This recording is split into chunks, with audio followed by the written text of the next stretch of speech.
Princess Diana of Wales, born July 1, 1961, captivated the world with her grace, compassion, and defiance of royal convention. But on August 31, 1997, that global admiration turned to shock. In the early hours of the morning, inside the Pont de l'Alma tunnel in Paris, Diana's car, fleeing relentless paparazzi, crashed at high speed. She was just 36 years old. The impact killed her partner Dodi Fayed and their driver instantly. Diana, critically injured, was rushed to the hospital but pronounced dead a few hours later. The cause? A deadly mix of reckless pursuit by photographers and a driver under the influence. But for millions, it wasn't just an accident. It was a heartbreaking end to the life of the people's princess. Diana's death sparked a wave of mourning rarely seen in modern history. Over 1 million mourners flooded the streets of London, and flowers outside Kensington Palace stretched for blocks. More than grief, her death ignited global outrage at the media's unrelenting pressure and forced the world to reconsider the cost of fame. Michael Jackson, born August 29, 1958, was days away from launching his highly anticipated This Is It comeback tour. But on June 25, 2009, at his rented Holmby Hills mansion in Los Angeles, tragedy struck. Jackson was found unresponsive by his personal physician, Dr. Conrad Murray. Paramedics rushed him to the UCLA Medical Center. Despite efforts to revive him, he was pronounced dead at 2:26 p.m. He was just 50. The official cause of death: acute propofol intoxication, with lorazepam and other sedatives contributing.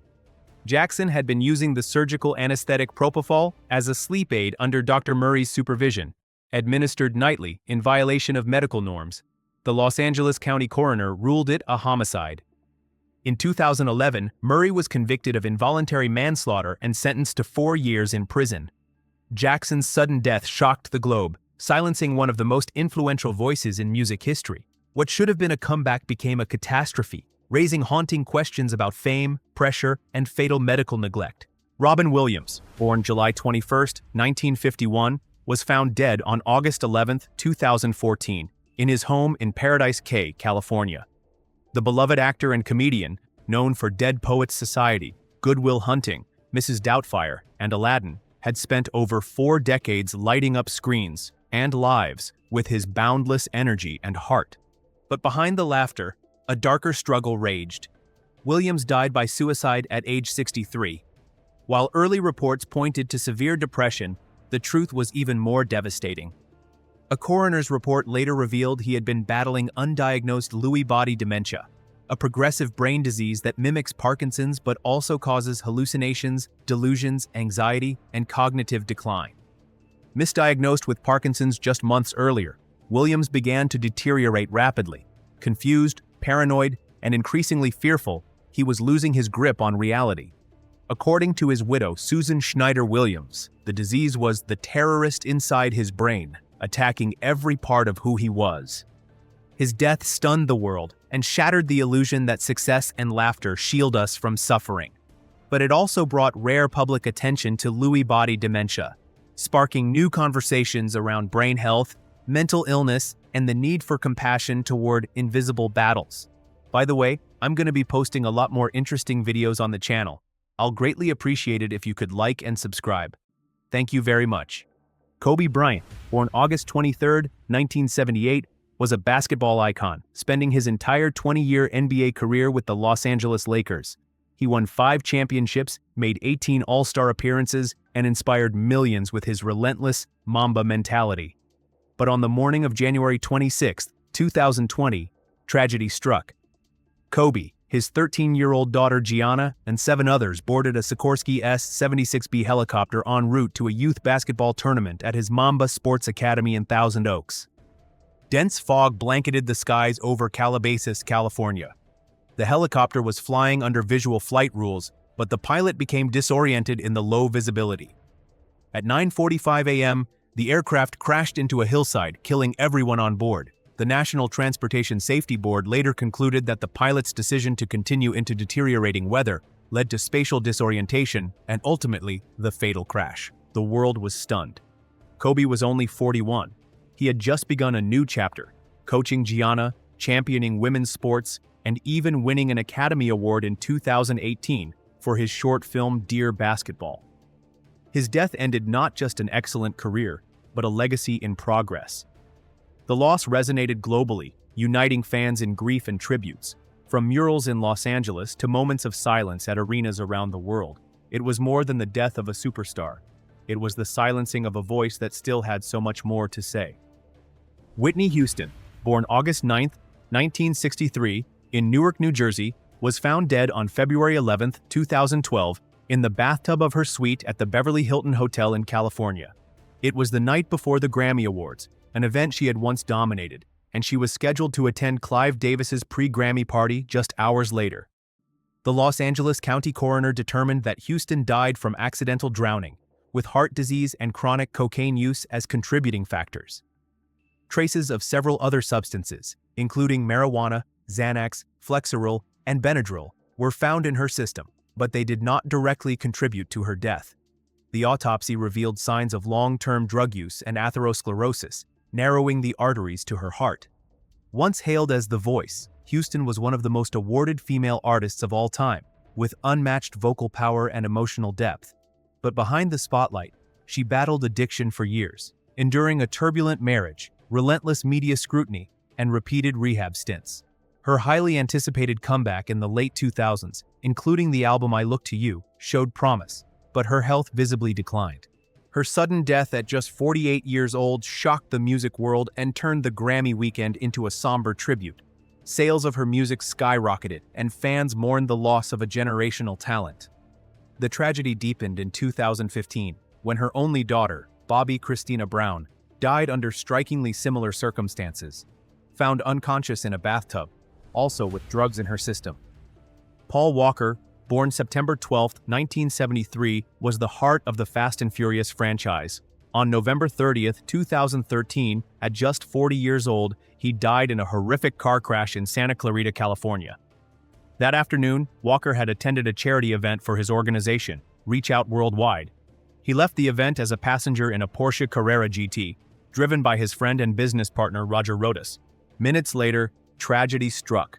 The car was traveling at estimated speeds between 80 and 93 miles per hour in a 45-mile-per-hour zone. Rodas lost control, crashing into a concrete lamppost and two trees. The vehicle burst into flames. Rodas died instantly. Walker died from both traumatic injuries and burns. Investigators ruled out alcohol, drugs, or racing. Excessive speed and aging tires were key factors. At the time, Walker was mid-filming Fast and Furious 7. Production halted, the script was rewritten, and his brothers, Caleb and Cody, stepped in as stand-ins. With CGI and archived footage, Walker's character was gracefully written out. The film's emotional ending, set to "See You Again," became a global farewell. Paul Walker wasn't just a star, he was family. Heath Ledger, born April 4, 1979, in Perth, Australia, was a rising star known for his versatility and intensity. On January 22, 2008, he was found dead in his Manhattan apartment at just 28 years old. The New York City medical examiner confirmed the cause: accidental acute intoxication from a lethal combination of prescription medications, including oxycodone, hydrocodone, diazepam, temazepam, alprazolam, and doxylamine. Ledger had reportedly been battling insomnia and exhaustion while filming, and especially after completing his transformative role as the Joker in The Dark Knight. That role would define a generation of cinema. Ledger's chilling performance as the Joker was released months after his death and was met with universal acclaim. In 2009, he posthumously won the Academy Award for Best Supporting Actor, a rare honor that solidified his legacy. His death wasn't just a personal tragedy. It was a wake-up call about the hidden dangers of prescription drug use and the heavy toll of immersive acting. Heath Ledger left behind a daughter, a grieving industry, and a performance that would echo through film history. Amy Winehouse, born on September 14, 1983, in Southgate, London, was a once-in-a-generation voice, raw, soulful, unforgettable. On July 23, 2011, she was found dead in her Camden townhouse. The cause was reportedly accidental alcohol poisoning. A coroner later confirmed her blood alcohol level was more than 5 times the legal driving limit, fatal after a recent period of abstinence. Winehouse had skyrocketed to fame with her 2006 album Back to Black, earning 5 Grammy Awards in one night. But behind the smoky vocals and retro charm was a young woman grappling with addiction, eating disorders, and the suffocating pressure of global fame. Despite several rehab attempts, her struggle played out under relentless media scrutiny. Her death at just 27 placed her in the infamous 27 Club alongside icons like Jimi Hendrix and Janis Joplin. But more than a statistic, Amy's passing sparked global mourning and a cultural reckoning. In the aftermath, her parents launched the Amy Winehouse Foundation, aiming to prevent addiction in young people.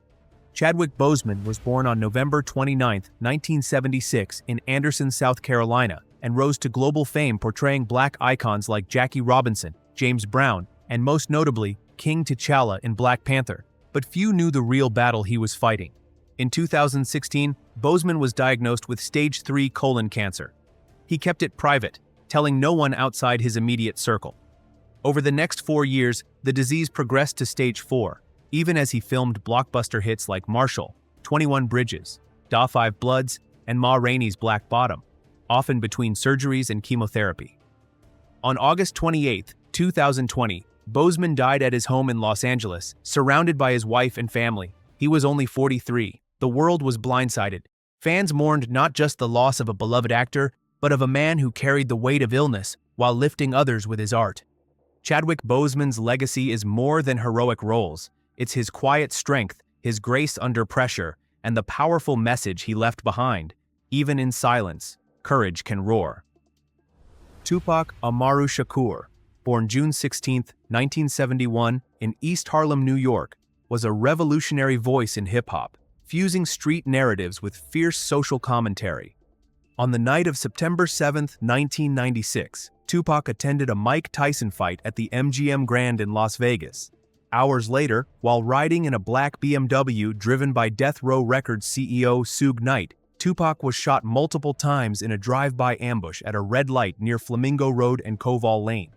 A white Cadillac pulled up, and the shooter fired at least 13 rounds. 4 of them struck Tupac, twice in the chest, once in the arm, and once in the thigh. He was rushed to University Medical Center, where doctors removed his right lung in an attempt to save him. Despite surviving 6 days in critical condition, Tupac died on September 13, 1996, at the age of 25, from internal bleeding, respiratory failure, and cardiopulmonary arrest. His murder sent shockwaves through the world, not only because of who he was, but because of what he represented. No one has ever been convicted for the crime, although in 2023, Dwayne Davis, an admitted witness to the shooting, was indicted, decades after the fact. Still, theories swirl and questions linger. Tupac's death marked the end of a powerful voice, silenced far too early, leaving behind a legacy that continues to challenge, inspire, and resonate worldwide. Don't forget to like and subscribe to the channel. I've got lots of interesting videos coming on the channel.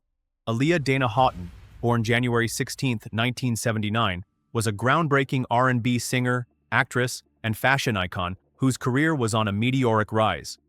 On August 25, 2001, she tragically died at just 22 years old in a plane crash shortly after takeoff from Marsh Harbor Airport in the Bahamas.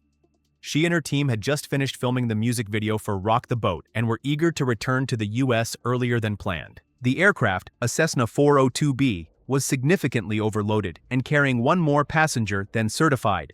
The pilot, Luis Morales III, was later found to be unlicensed and had cocaine and alcohol in his system at the time of the crash. The plane struggled immediately after takeoff, crashing just 200 feet from the runway. All 9 people on board, including Aaliyah, died on impact. Her sudden death shocked the world. Aaliyah had just released her self-titled 3rd album, which debuted at #1 on the Billboard 200. She was also making her mark in Hollywood with Romeo Must Die and had completed filming Queen of the Damned. Aaliyah wasn't just a star, she was a generational talent, and her legacy still influences music, fashion, and culture decades later. Anna Nicole Smith, born as Vicki Lynn Hogan on November 28, 1967 in Houston, Texas, captivated the world with her rise from small-town waitress to international sex symbol. After winning Playboy's Playmate of the Year in 1993 and modeling for brands like Guess, she became a tabloid fixture, famous for her beauty, her whirlwind marriage to billionaire J. Howard Marshall, and her legal battles that followed. But behind the glamour, Smith's life was unraveling. On February 8, 2007, just 5 months after the sudden overdose death of her 20-year-old son Daniel, Anna Nicole was found unresponsive at the Seminole Hard Rock Hotel in Hollywood, Florida. She was pronounced dead hours later. The official cause: accidental overdose from a lethal mix of chloral hydrate, a sleep aid, and prescription drugs including benzodiazepines, methadone, and anti-anxiety medications. Her body showed no signs of trauma or foul play. Her death at just 39 sparked a media frenzy and a bitter legal fight over the custody of her newborn daughter, Danny Lynn, and claims to a massive fortune still tied to her late husband's estate. But beyond the headlines, it exposed a deeper story of a woman battling grief, addiction, and the suffocating glare of fame. Her death wasn't just tragic. It was a warning of how quickly a public life can crumble in private. Brandon Lee, born February 1, 1965 in Oakland, California, was the son of martial arts icon Bruce Lee, and he seemed destined for stardom. By 1993, he had landed his breakout role in The Crow, a dark, stylized action film set to elevate his career. But on March 31, 1993, during filming in Wilmington, North Carolina, tragedy struck. In a scene where his character is shot, a prop gun was used, believed to be safe. Unknown to the crew, a dummy round's bullet tip had lodged in the barrel days earlier. When a blank was fired during the scene, it propelled the tip with the force of a real bullet. It struck Brandon in the abdomen. He was rushed to New Hanover Regional Medical Center and underwent 6 hours of surgery, but died later that day at just 28 years old. The incident was ruled an accident caused by negligence, and no criminal charges were filed, but the case stunned Hollywood and sparked industry-wide conversations about on-set gun safety. The Crow was completed with body doubles and CGI, and was eventually released in May 1994 to critical acclaim. Brandon's death echoed the sinister fate of his father, both dying young under mysterious circumstances, leaving behind a legacy forever marked by loss and what might have been. Mac Miller, born as Malcolm James McCormick on January 19, 1992, in Pittsburgh, was more than a rapper. He was a musical chameleon, evolving from teenage mixtapes to introspective, genre-bending records. But on September 7, 2018, everything stopped. Mac was found unresponsive in his Studio City, California home. He had died from an accidental overdose caused by a lethal mix of fentanyl, cocaine, and alcohol, according to the Los Angeles County Medical Examiner. In the weeks before his death, Mac had released Swimming, an album praised for its vulnerability and emotional depth. It reflected an artist growing, personally and musically. He had spoken candidly about addiction and recovery, making his sudden passing all the more devastating. 3 men were later charged in connection to his death, including one who had supplied counterfeit oxycodone pills laced with fentanyl. In 2022, one of them was sentenced to over 17 years in prison. Mac's death sent shockwaves through the industry. A memorial concert, Mac Miller, a celebration of life, brought artists like Chance the Rapper, SZA, and Travis Scott together to honor his legacy. His final album, Circles, was released posthumously in January 2020, offering fans one last glimpse into the mind of a young artist taken far too soon. Tim Bergling, known to the world as Avicii, was born on September 8, 1989, in Stockholm, Sweden. By his early 20s, he had become a global phenomenon, producing hits like Levels, Hey Brother, and Wake Me Up. But behind the international fame and explosive success, Tim was quietly battling physical illness, anxiety, and the crushing pressure of relentless touring. In 2016, after years of struggling with acute pancreatitis, partly linked to excessive alcohol use and mental exhaustion, Avicii stunned fans by retiring from live performances at just 26. He sought a quieter life away from the spotlight, hoping to find peace and clarity. But on April 20, 2018, while vacationing in Muscat, Oman, Avicii died by suicide. He was just 28. In a heartbreaking statement, his family revealed that he could not go on any longer and had been overwhelmed in his search for meaning and inner peace. In his memory, the Tim Bergling Foundation was created to support mental health awareness and suicide prevention, continuing his impact beyond the music. Philip Seymour Hoffman, born in 1967, was found dead on February 2, 2014, in his Manhattan apartment. He was 46 years old. A critically acclaimed actor, Hoffman had won the Academy Award for Best Actor in 2006 for Capote and was widely respected for his work in both film and theater. But behind the powerful performances was a personal struggle he fought for most of his life: addiction. On the morning of his death, Hoffman was discovered on the bathroom floor with a syringe still in his arm. The medical examiner confirmed the cause: acute mixed drug intoxication. The toxicology report revealed a lethal cocktail of heroin, cocaine, benzodiazepines, and amphetamines. Though he had maintained over 2 decades of sobriety, he relapsed in 2013 and briefly entered rehab, but his battle quietly continued. River Phoenix was born on August 23, 1970, and by his early 20s, he had become one of Hollywood's most admired young actors. But in the early hours of October 31, 1993, that promise was shattered. Outside the Viper Room, a popular West Hollywood nightclub partly owned by Johnny Depp, River collapsed on the sidewalk after suffering a massive drug overdose. He was just 23 years old. That night, River had taken a lethal combination of heroin and cocaine, commonly known as a speedball, along with other substances, including Valium and ephedrine. Witnesses inside the club reported that he became visibly unwell before stumbling out to the sidewalk. His younger brother, Joaquin Phoenix, made a desperate 911 call, pleading for help. Despite efforts by paramedics, River was pronounced dead at 1:51 a.m. at Cedars-Sinai Medical Center. Phoenix had earned an Oscar nomination at 18 for Running on Empty and won acclaim for performances in Stand By Me and My Own Private Idaho. Behind his sensitive, activist persona, few knew he had begun experimenting with drugs. Brittany Murphy. On the morning of December 20, 2009, Brittany Murphy collapsed in the bathroom of her Hollywood Hills home. Paramedics rushed the 32-year-old actress to Cedars-Sinai Medical Center, where she was pronounced dead at 10:04 a.m. Her sudden passing shocked the world. The official cause of death was revealed weeks later: pneumonia, compounded by iron deficiency anemia and multiple drug intoxication from both prescription and over-the-counter medications. The coroner ruled the death accidental, but the combination of treatable illness and avoidable complications left fans reeling. Murphy had reportedly been sick for days, and her weakened state turned fatal. But what made the tragedy even more unsettling was what happened next. Just 5 months later, her husband, Simon Monjack, died in the same house, from the same causes: pneumonia and anemia. 2 similar deaths, in the same location, sparked rumors: mold, poisoning, even conspiracy theories. But officials found no evidence of foul play or environmental hazards. Lisa Lopes was born on May 27, 1971, and became 1/3 of the groundbreaking R&B group TLC. Known for her electrifying energy and creative vision, she helped propel the group to global fame with hits like Waterfalls and No Scrubs.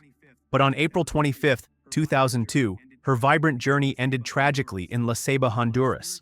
While on a spiritual retreat and filming a personal documentary, Lopez was driving a rented Mitsubishi Montero. She suddenly swerved to avoid a truck and lost control.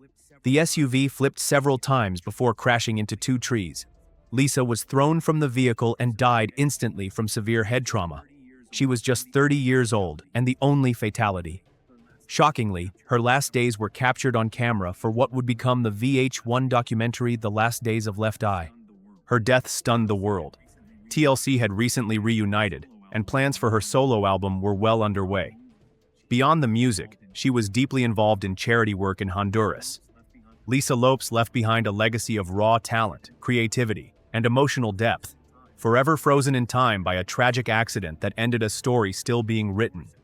Jim Morrison, born December 8, 1943, in Melbourne, Florida, was the charismatic frontman of The Doors, a band that redefined rock in the late 1960s. On July 3, 1971, Morrison was found dead in the bathtub of his Paris apartment by his girlfriend, Pamela Courson. The official cause: heart failure.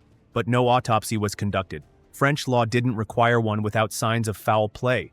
That omission left a cloud of mystery that still lingers today. In the months leading up to his death, Morrison had retreated to Paris to escape the pressures of fame and legal troubles in the U.S.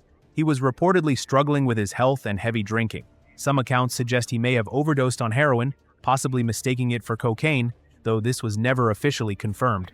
Morrison died at 27, joining the tragic 27 Club alongside Jimi Hendrix and Janis Joplin. two other icons who had died within the previous year. If you enjoyed this, I'm going to be posting a lot more interesting videos on the channel. I'd greatly appreciate it if you could like and subscribe. Thank you very much.